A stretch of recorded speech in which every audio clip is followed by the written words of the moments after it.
বিজ্ঞপ্তিতে যেটা লেখা আছে আমরা আপনাদেরকে দিয়ে দিচ্ছি। এখানে লেখা আছে আমাদের যে দোকানপাট আছে, কোনো দোকান যদি কোনো এক্সটেনশন করে, অর্থাৎ দোকানের বাইরে তাদের কোনো কার্যক্রম চালায়, দোকানের বাইরে কোনো দোকান আরেকটা টেবিল বসালো, কোনো চুলা বসাইলো, এই টাইপের কোনো কিছু যদি করে, অর্থাৎ কোনো পার্মানেন্ট কোনো দোকান যদি এক্সটেনশন করে সামনের দিকে নেয়, সেগুলো আমাদের রিমুভ করা আমাদের এই দায়িত্ব। এবং এই গণবিজ্ঞপ্তিতে এটাই বলা আছে যে এদেরকে এই ব্যবসাগুলো করতে, দোকানের মধ্যে থেকে যতটুকু করা যায় ততটুকু করতে হবে। এই উচ্ছেদগুলো আমরা করছি।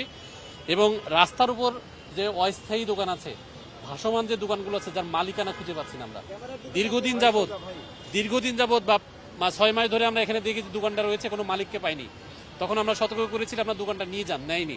এখন এসে দেখছি সেই দোকানটা থেকে গেছে, অর্থাৎ ওই দোকানের কোনো মালিকানা নাই, কোনো মালিকের সেই দোকানপাটগুলো, পুরাতন দোকানপাটগুলো আমরা পিক আপ করে নিয়ে যাচ্ছি এবং ওখানে কোনো মালামাল নেই, শুধু স্ট্রাকচারটা আছে এটা, এবং অনেকটা ডিস্ট্রয় হয়ে গেছে।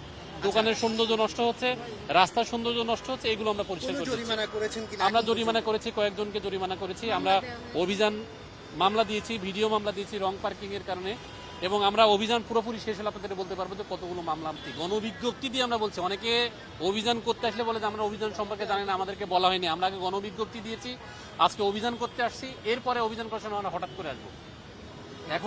এখন ওরা বলছে যে আমরা সরে গিয়েছে, তখন আমরা এরপরও যদি না হয় আমরা হঠাৎ সেই স্টেপ নিব।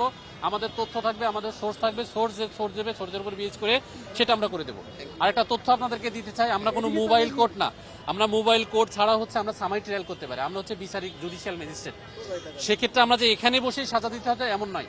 আমার কোনো পুলিশ অথবা অন্য সোর্স থেকে যদি আমরা তথ্য পাই যে অমুক জায়গায় এটা চলছে, তারও একটা ছবি তুলে আমাদের কাছে অভিযোগ করলে এর 1 সপ্তাহ পর আমরা বিচার করতে পারবো।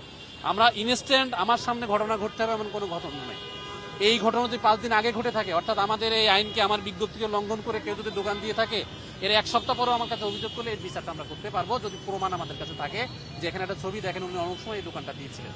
এই যে আমরা যে এই পার্সের দোকানদার বলে যাচ্ছি, ওনারা এরপরও যদি দোকানপাটগুলো পরিচালনা করে, আমাকে সাথে সাথে এসে করতে হবে না। ওনার বিরুদ্ধে লিখিত অভিযোগ আমার কাছে দেয়, ওনার সাক্ষী নিয়ে আমি বিচার করতে পারবো, আমাকে আর আসতেও হবে না।